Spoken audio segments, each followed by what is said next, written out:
2011 world cup की वो ऐतिहासिक जीत तो आपको जरूर याद होगी, लेकिन क्या आप इसके पीछे छुपी हकीकत से भी वाकिफ हैं? क्योंकि इस जीत की असली कहानी इतनी सनसनीखेज है कि सुनते ही आपके रोंगटे खड़े हो जाएंगे। इस कहानी की शुरुआत होती है साल 1983 में, जब पहली बार कपिल देव की कप्तानी में भारत ने लॉर्ड्स के ऐतिहासिक मैदान पर वर्ल्ड कप अपने नाम किया था। वो दौर ऐसा था जब भारत को क्रिकेट की दुनिया की सबसे कमजोर टीमों में गिना जाता था। 1983 से पहले तो भारतीय क्रिकेट टीम को शायद ही कोई गंभीरता से लेता था, मगर जब कपिल देव की लीडरशिप में भारत ने पहली बार क्रिकेट की दुनिया में परचम लहराया, तब वेस्ट इंडीज, इंग्लैंड, ऑस्ट्रेलिया जैसी बड़ी बड़ी ताकतवर टीमों ने भी भारतीय टीम का डर समा गया था। लेकिन इसके बाद भारतीय क्रिकेट में बादशाह ज्यादा समय तक कायम नहीं रही। कपिल देव के बाद अजरुद्दीन, सौरव गांगुली, सचिन तेंदुलकर, राहुल द्रविड़ जैसे कई दिग्गज कप्तान आए, मगर कोई भी इस खिताब को दोबारा नहीं ला सका। यहाँ तक कि 1996 में भारतीय टीम की परफॉर्मेंस से नाराज होकर फैंस ने श्रीलंका के खिलाफ चल रहे वर्ल्ड कप सेमीफाइनल के दौरान स्टेडियम में आग लगा दी थी। दरअसल इस मैच में भारत को जीत के लिए 252 रनों का लक्ष्य मिला था और शुरुआत भी शानदार रही थी। भारत ने 2 विकेट के नुकसान पर 98 रन बना लिए थे, लेकिन अचानक से भारत की बल्लेबाजी ताश के पत्तों की तरह बिखर गई और सिर्फ 120 रन पर उसके 8 विकेट गिर गए थे। इसके बाद दर्शकों में इतनी गहरी निराशा फैल गई, उनके गुस्से की आग ने स्टेडियम को ही जला दिया। हालात इतने बिगड़े, मैच रोकना पड़ा और बाद में मैच रेफरी क्लाइव लॉयड ने श्रीलंका को विजेता घोषित कर दिया। बाद में बहुत बार उस मैच को फिक्स तक कहा गया था कि अजरुद्दीन ने रिश्वत ली थी। इस तरह एक और वर्ल्ड कप भारत की मुट्ठी से फिसल गया था। इसके बाद 1999 के वर्ल्ड कप में भारत को एक बार फिर कप जीतने का सुनहरा अवसर मिला, लेकिन अफ्रीका और जिम्बाब्वे के खिलाफ हार के बाद जब ऑस्ट्रेलिया से भी शिकस्त मिली, तो ये वर्ल्ड कप भी भारत की पकड़ से निकल गया। फिर आता है 2003 का वर्ल्ड कप, जहाँ भारत को एक बार फिर विश्व विजेता बनाने की जिम्मेदारी सौंपी गई और ये जिम्मा सौंपा गया सौरव गांगुली को, जो उस समय भारत के सबसे बेहतरीन खिलाड़ियों में से एक थे। 2003 तक सौरव गांगुली की अगुवाई में भारत एक बेहतरीन टीम बन चुकी थी। टीम की ओपनिंग सचिन और सहवाग की जोड़ी थी। मिडिल ऑर्डर में गांगुली खुद, राहुल द्रविड़, मोहम्मद कैफ, युवराज सिंह जैसे तगड़े बल्लेबाज थे। गेंदबाजी में जहीर खान, आशीष नेहरा, श्रीनाथ जैसे घातक गेंदबाज टीम का हिस्सा थे। इस वजह से भारत की टीम इस टूर्नामेंट में ऑस्ट्रेलिया के बाद सबसे मजबूत मानी जा रही थी और इसका असर साफ दिखा भी। भारत वर्ल्ड कप के फाइनल तक पहुंच गया। इस मुकाम तक आते आते हर किसी को लगने लगा था कि शायद इस बार भारत इतिहास रचेगा, लेकिन फाइनल में सामना किसी मामूली टीम से नहीं था, बल्कि उस ऑस्ट्रेलिया से था जो नॉकआउट मैचों में अजय मानी जाती थी। फाइनल मुकाबले में रिकी पॉन्टिंग ने भारतीय गेंदबाजों की कमर तोड़ दी और अकेले दम पर 140 रनों की जबरदस्त पारी खेल दी, जिसके बदौलत ऑस्ट्रेलिया ने भारत के सामने 360 रनों का लक्ष्य रख दिया। जब भारत इस लक्ष्य का पीछा करने मैदान में उतरा, तो पूरी टीम 234 रनों पर सिमट गई और एक बार फिर वर्ल्ड कप जीतने का सपना सिर्फ सपना रह गया। अब भारत के सिर पर चौकर्स का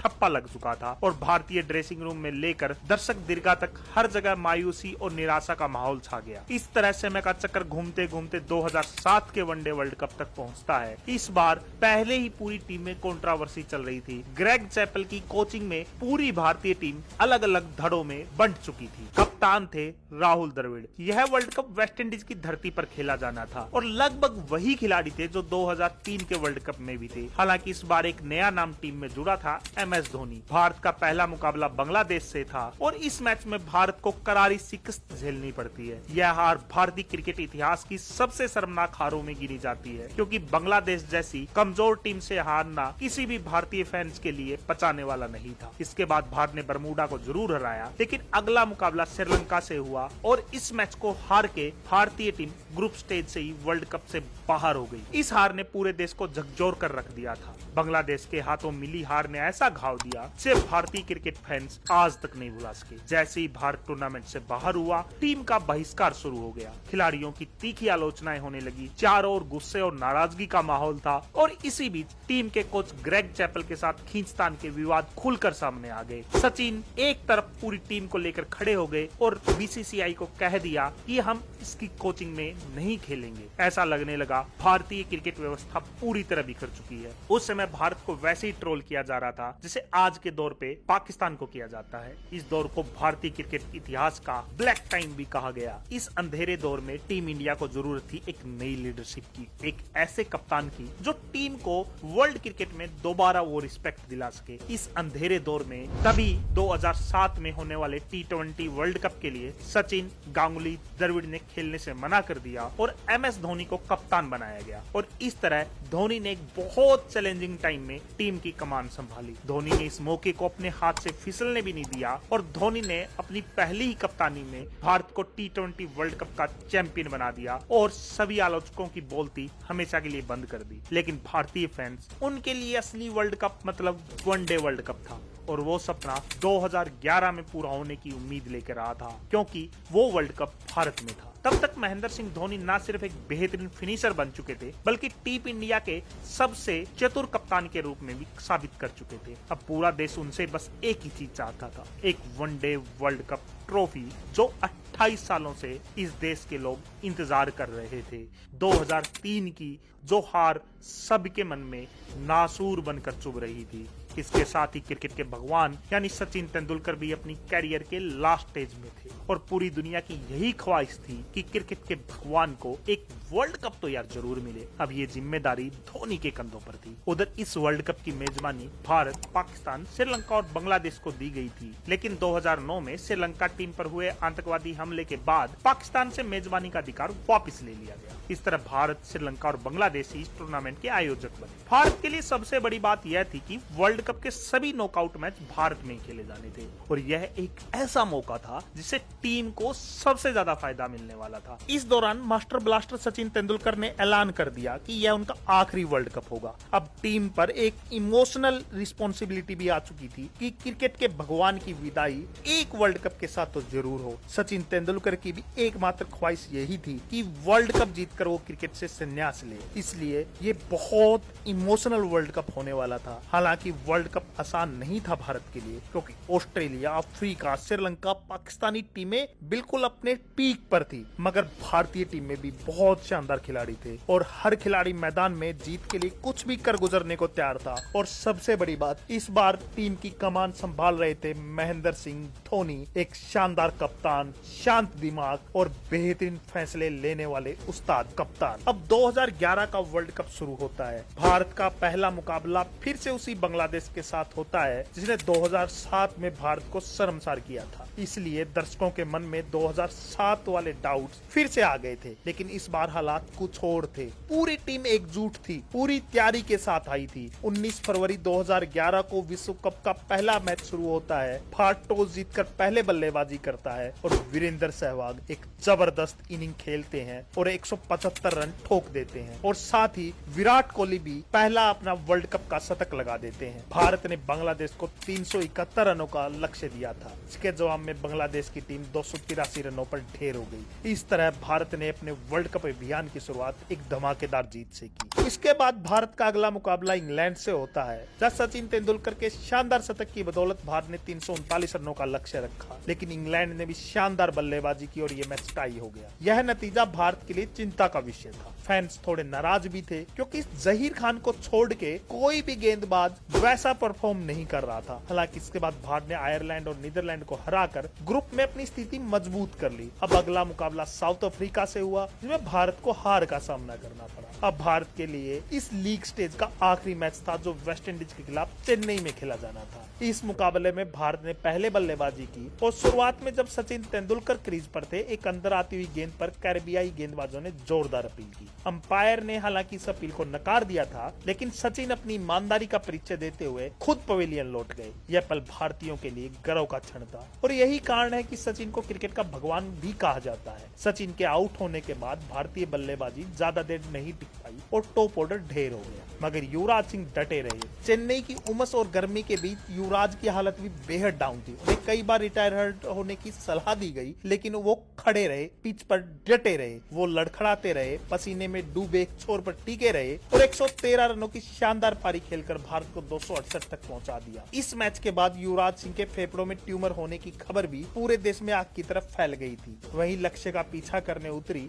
वेस्ट इंडीज की टीम ने अच्छी शुरुआत की, लेकिन भारत की सदी हुई गेंदबाजी के सामने वे टिक नहीं सके और पूरी टीम 188 पर सिमट गई। भारत ने शानदार जीत के साथ क्वार्टर फाइनल में प्रवेश कर लिया। अब भारत का सामना होना था उस ऑस्ट्रेलिया से जो वर्षों से भारत के लिए एक बुरे सपने की तरह रह रहा था। क्रिकेट विशेषज्ञ एक बार फिर भारत की हार की संभावना जताने लगे थे, मगर इस बार भारतीय टीम अलग मिजाज में थी। वो मैदान पर उतरी थी जीत की भूख और बदला लेने के जुनून के साथ। मैच शुरू होता है, ऑस्ट्रेलिया पहले बल्लेबाजी करता है और रिकी पोंटिंग के शतक के दम पर 260 रनों का लक्ष्य खड़ा कर देता है। यह लक्ष्य आसान नहीं था। ब्रेट ली, मिचेल जॉनसन जैसे तूफानी गेंदबाजों के सामने एक अच्छा खासा ये लक्ष्य था। भारत की शुरुआत खास हुई नहीं। वीरेंद्र सहवाग जल्दी आउट हो गए, लेकिन सचिन तेंदुलकर और गौतम गंभीर ने टीम को संभाला और बेहतरीन बैटिंग की। बाद में फिर सचिन के आउट होने के बाद फिर से बैटिंग कोलैप्स हुई, लेकिन युवराज सिंह ने सुरेश रैना के साथ मिलकर मोर्चा संभाला और दोनों ने भारत को जीत की दहलीज तक पहुंचा दिया। आखिरकार 48वें ओवर की दूसरी गेंद पर युवराज ने ब्रेटली की गेंद को चौके के लिए भेजकर मैच खत्म किया। इसके बाद युवराज सिंह घुटनों पर बैठकर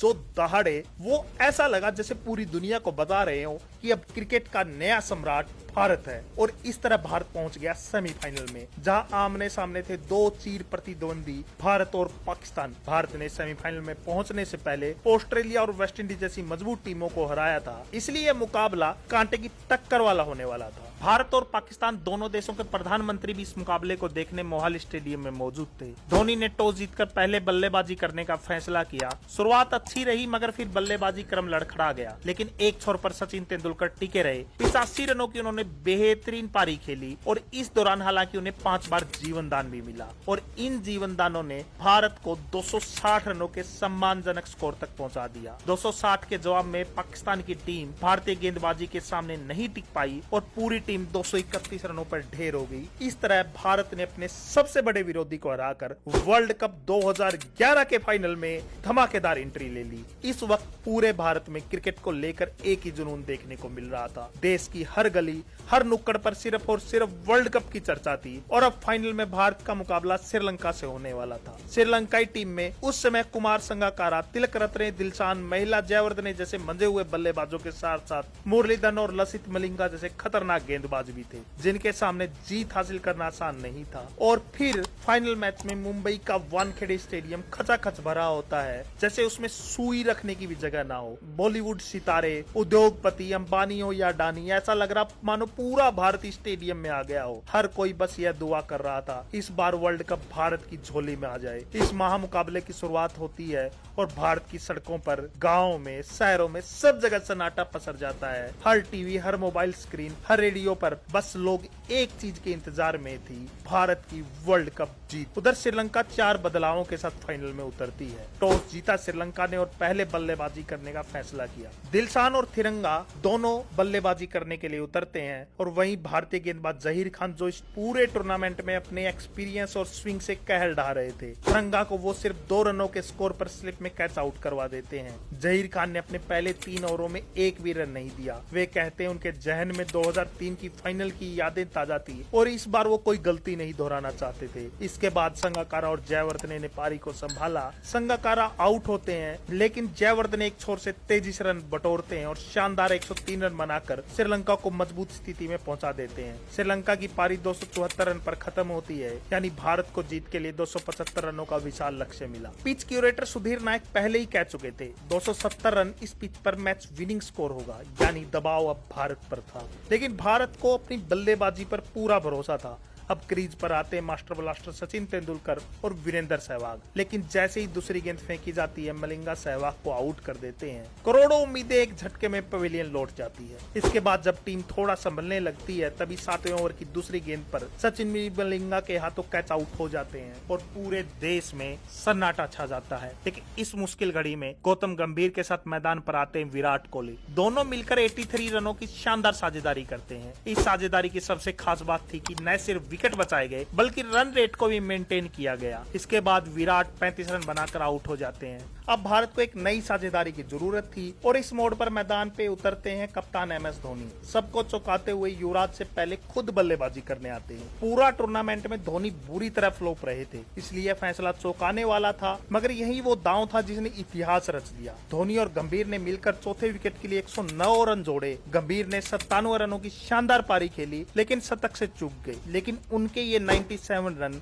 कई सेंचुरी से ज्यादा इंपॉर्टेंट थे। इसके बाद युवराज सिंह मैदान पर आते हैं और धोनी के साथ मिलकर भारत को जीत के करीब ले जाते हैं। और फिर आता वो ऐतिहासिक पल जब धोनी ने कुलशेखरा की गेंद पर लंबा छक्का मारकर भारत को 28 सालों बाद वर्ल्ड कप जिता दिया। पूरा देश खुशी से झूम उठा। हर गली, हर मोहल्ला, हर घर से ढोल, थालियां, बर्तन जो मिला उसे बजाकर लोग जश्न मनाने लगे। लाखों करोड़ों लोगों की आंखों में आंसू थे, लेकिन ये खुशी के आंसू थे। सचिन के कंधों पर उठाकर जश्न मनाया गया। उनके लिए वो वर्ल्ड कप जितना जरूरी था उतना ही पूरे भारत के लिए था। उस दिन जो जश्न हुआ वैसा शायद फिर कभी भारत में नहीं हुआ था। धोनी को मैन ऑफ द मैच दिया गया। वो बेशक इसके हकदार थे। वहीं युवराज सिंह को टूर्नामेंट का सर्वश्रेष्ठ खिलाड़ी घोषित किया गया। हालांकि सच तो यह भी है इस वर्ल्ड कप में हर खिलाड़ी का योगदान था, लेकिन युवराज का रोल बेहद अहम था। आज अफसोस इस बात का है उस हीरो को लोग भूलते जा रहे हैं जिन्हें कैंसर जैसी जानलेवा घातक बीमारी से जूझते हुए भारत को वर्ल्ड कप चैंपियन बनाया। वेस्ट इंडीज के खिलाफ तो उनकी हालत इतनी बिगड़ गई थी कि जान तक जा सकती थी, मगर फिर भी उन्होंने हार नहीं मानी और देश के लिए खेलते रहे। 2011 वर्ल्ड कप की वो सच्चाई है जो आज बहुत कम लोग जानते हैं या जानबूझकर नजरअंदाज कर देते हैं। खैर, सच्चाई तो यही है कि वर्ल्ड कप जैसा ट्रॉफी कोई अकेला नहीं जीताता, पूरी टीम की मेहनत होती है। अब सवाल आपसे, आपकी नजर में 2011 वर्ल्ड कप का असली हीरो कौन था? तो वीडियो को लाइक करके कमेंट जरूर करिएगा।